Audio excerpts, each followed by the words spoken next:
ಭಗವಾನ್ ಗೌತಮ ಬುದ್ಧರ ಜಯಂತಿಯ ನಿಮಿತ್ತ ತಾಲೂಕು ಆಡಳಿತ ಕಾರ್ಯಾಲಯದಲ್ಲಿ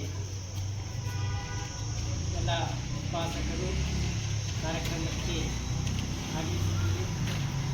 ಪೂರ್ವಸಭೆ ಸಿದ್ಧತೆಯಲ್ಲಿ ಕೂಡ ತಹಸೀಲ್ದಾರರಿಗೆ ಮನವಿ ಮಾಡಿದ್ದೀವಿ.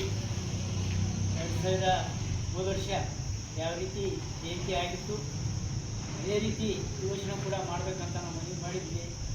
ಆದರೂ ಕೂಡ ಅವರು ರಿಕ್ವೆಸ್ಟ್ ಮಾಡ್ಕೊತಾ ಇವತ್ತು ಇಲ್ಲೇ ಮಾಡೋಣ ಅಂತ ಹೇಳಿ ಮತ್ತೆ ಅವರ ಕಾರ್ಯಕ್ರಮ ಹಮ್ಮಿಕೊಂಡಿರ್ತಾರೆ. ಆದರೂ ಕೂಡ ಅವರು ಹೇಳಿದ ಹಾಗೆ ಕೂಡ ಕಾರ್ಯಾಲಯಕ್ಕೆ ಬಂದರೂ ಕೂಡ ಇಲ್ಲಿ ಕಾರ್ಯಕ್ರಮ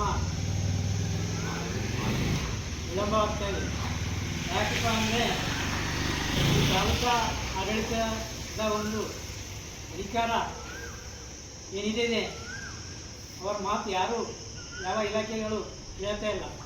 ಈಗ ಈಗಾಗಲೇ ಎಲ್ಲ ಉಪಾಸಕರು ಬಂದು ಆ ರೂಮ್ನಲ್ಲಿ ಹೋಗಿ ನೋಡಿದಾಗ ಕೆಲವು ಬೆರಳಿಕೆಯಷ್ಟು ಸಿಬ್ಬಂದಿಗಳು ಮಾತ್ರ ಇದ್ದಾರೆ.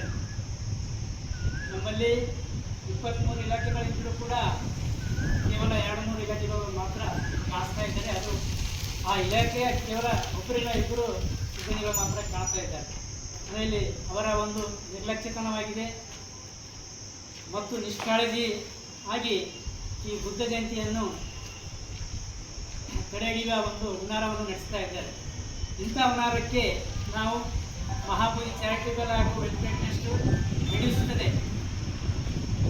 ಈ ರೀತಿಯ ಒಂದು ತಮ್ಮ ಮನಸ್ಸಿನಲ್ಲಿರ್ತಕ್ಕಂಥ ಭಾವನೆಗಳನ್ನು ನೀವು ನಮ್ಮ ಎದುರಲ್ಲೇ ತೋರಿಸ್ತಕ್ಕಂಥ ಒಂದು ಈ ನಿಮ್ಮ ಮುನ್ನೋಟ ಮತ್ತು ಒಳಗಿನ ಮನಸ್ಸಿನ ಮಾತುಗಳನ್ನು ನಾವು ತೋರಿಸ್ತಾ ಇದ್ದಾರೆ. ಆದ್ದರಿಂದ ನಾವು ಈ ಕಾರ್ಯಕ್ರಮವನ್ನು ಧಿಕ್ಕರಿಸ್ತಾ ಇದ್ದೇವೆ. ಧಿಕ್ಕರಿಸಿ ನಾವು ಈ ಕಾರ್ಯಕ್ರಮದ